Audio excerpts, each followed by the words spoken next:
आप जानते हैं कि हिंदुस्तान में अगर 100 रुपए लोन लिए जाते हैं बैंकों से तो उसमें 90% पैसा केवल उद्योगपतियों को जाता है। ताकत वो नहीं होती जो लोगों को दबाने के लिए इस्तेमाल की जाती है, ताकत वो होती है जो लोगों को उठाने के लिए इस्तेमाल होती है। प्रधानमंत्री जी ने अपने भाषण में कहा कि मैं हर साल 10 लाख नौकरी दूंगा।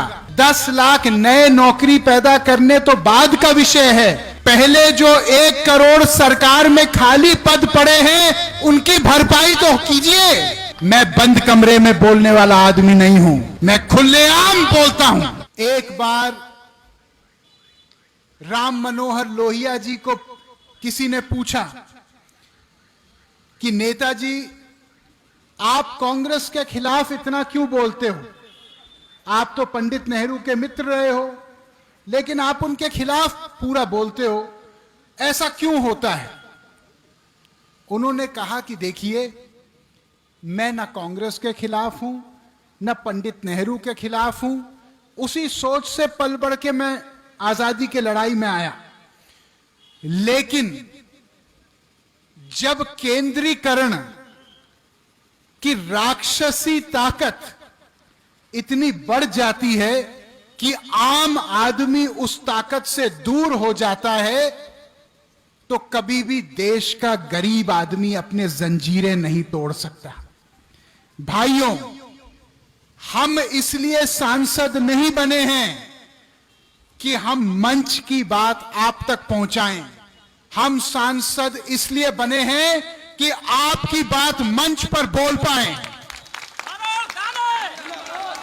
जब इस देश में बेरोजगारी खत्म होगी, जब सबकी बेटियों और बेटों को काम मिलेगा भरपूर, तो वरुण गांधी बेरोजगारी की बात करना बंद करेगा। जब इस देश में जो आज सरकारी नौकरियों 10 सरकारी नौकरियों में से 7 सरकारी नौकरी केवल संविदा पे रेवड़ी की तरह बांटी जा रही हैं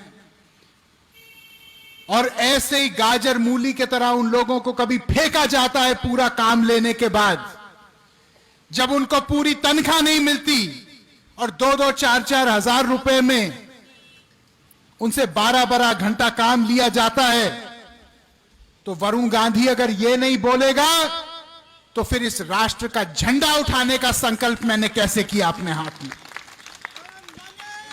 अगर हम लोग भ्रष्टाचार के खिलाफ बोलते हैं क्योंकि हम मानते हैं कि ईमानदारी और राष्ट्रभक्ति ये दोनों सगी बहनें हैं।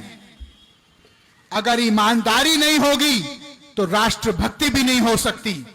जो लोग कमीशन खाते हैं, जो लोग पहले कच्चे मकान में रहते थे फिर जनप्रतिनिधि बनने के बाद अरबों के महल बना रहे हैं, जो कॉलोनियां काट रहे हैं, जो लोगों का हक छीन रहे हैं, अगर वरुण गांधी आवाज नहीं उठाएगा तो क्या ये लोग आवाज उठाएंगे।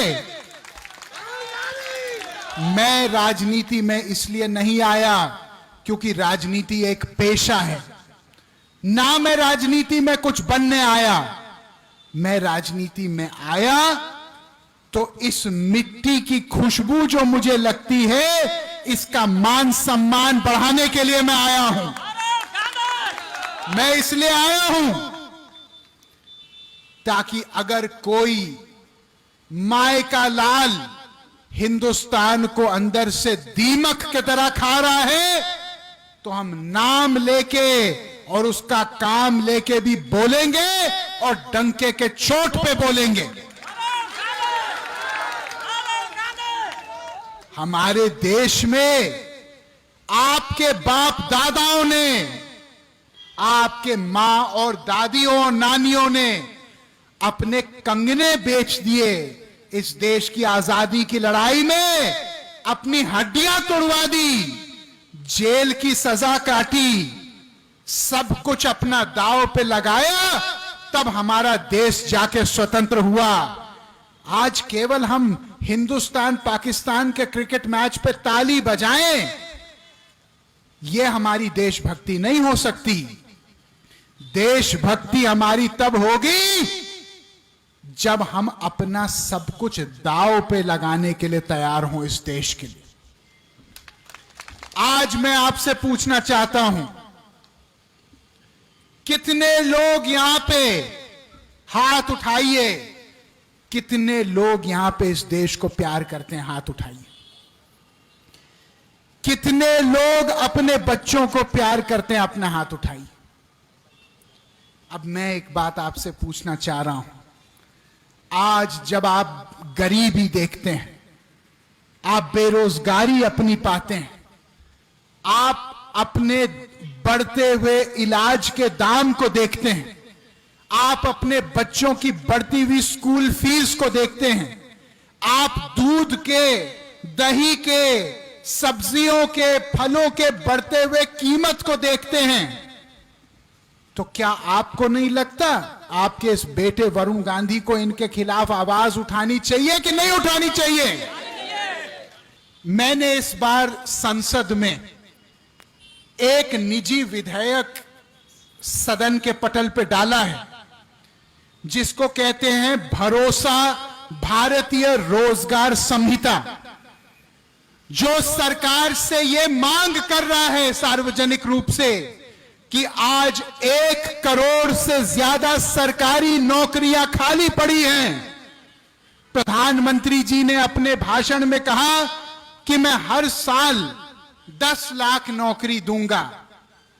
मैं प्रधानमंत्री जी को धन्यवाद देते हुए यह कहना चाहता हूं कि आदरणीय, 10 लाख नए नौकरी पैदा करने तो बाद का विषय है, पहले जो 1 करोड़ सरकार में खाली पद पड़े हैं उनकी भरपाई तो कीजिए, ताकि आने वाले समय में जो 5 लाख, 2 लाख, 50,000 धीरे धीरे धीरे बेरोजगारी खत्म हो। इससे अच्छा कि सरकार बड़ा ऐतिहासिक फैसला लेके बेरोजगारी एक क्षण में उसको परास्त करे।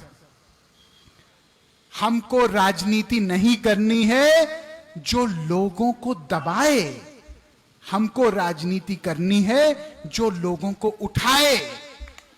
ताकत वो नहीं होती जो लोगों को दबाने के लिए इस्तेमाल की जाती है, ताकत वो होती है जो लोगों को उठाने के लिए इस्तेमाल होती है। आज पीलीभीत में कितने छोटे व्यापारी हैं जिनको कोविड के बाद और नोटबंदी के बाद लोन उठाने पड़े। कितने किसानों को लोन उठाने पड़े। मैं आपको एक बात बताता हूं देश में, क्या आप जानते हैं कि हिंदुस्तान में अगर 100 रुपए लोन लिए जाते हैं बैंकों से तो उसमें 90% पैसा केवल उद्योगपतियों को जाता है। 99% लोगों को मात्र 9-9.5% लोन मिलते हैं, और वो तब मिलते हैं जब वो उस लोन के अधिकारियों के सामने एक लक्ष्मी दर्शन पेश करते हैं, नहीं तो वो प्रक्रिया इतनी मुश्किल कर देते हैं।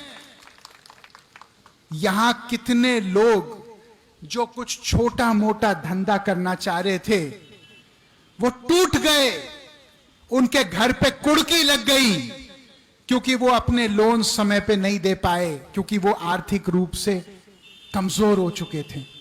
मैं पूछना चाहता हूं, जो उद्योगपतियों ने 5-5, 4-4 लाख करोड़ के लोन लिए हैं और जो देश छोड़ के भाग गए हैं, उनको गर्दन से पकड़ के कब हम लोग खींचेंगे?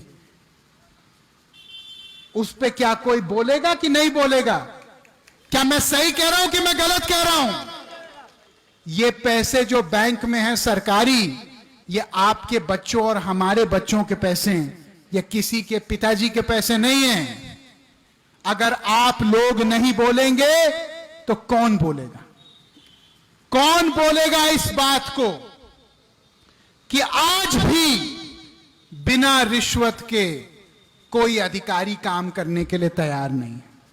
गांव का आदमी झूठे केस अपने ऊपर पाता है, हाथ जोड़ के अपने ही देश में एक भिखारी के तरह अधिकारी के सामने हाथ जोड़ता है कि मुझे भैया दादा बचा लो। क्या मैं सही कहता हूं, मैं गलत कहता हूं?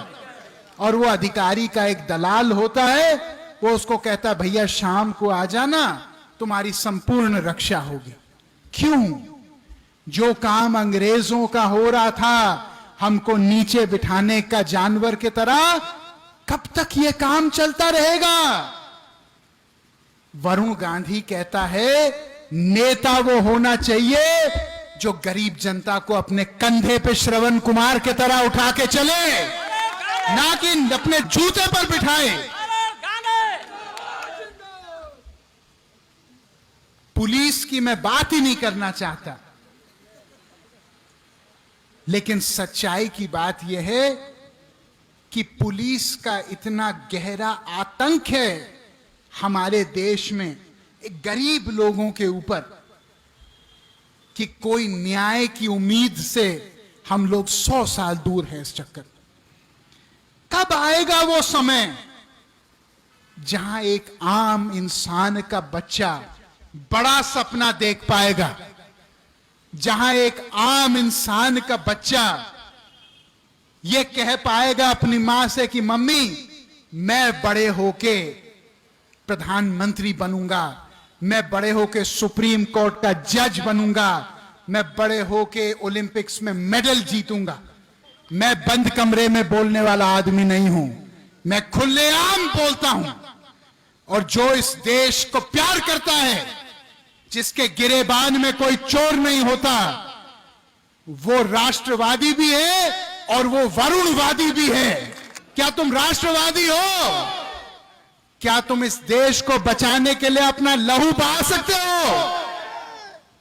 तो फिर डरने की क्या बात है? शेर बनो, रास्ता ईमानदारी का चुनो और देश का दिल जीतो।